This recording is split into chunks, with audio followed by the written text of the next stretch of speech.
Boses ng mamamayan, Gusto ko sana yung bilang estudyante. iba't ibang opinyon ng taong bayan.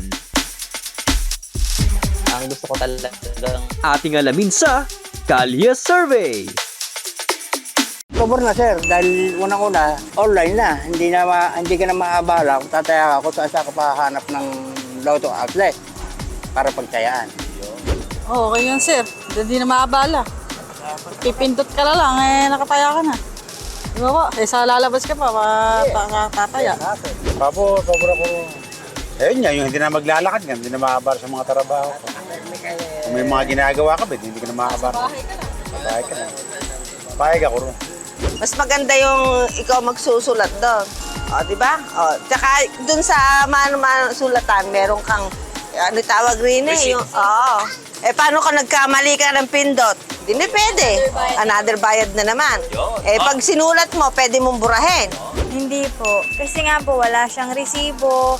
Hindi na rin po alam namin kung nabayaran ba namin siya. Siyempre, online din po yung payment. Doon lang din po yung receipt para wala kaming copy.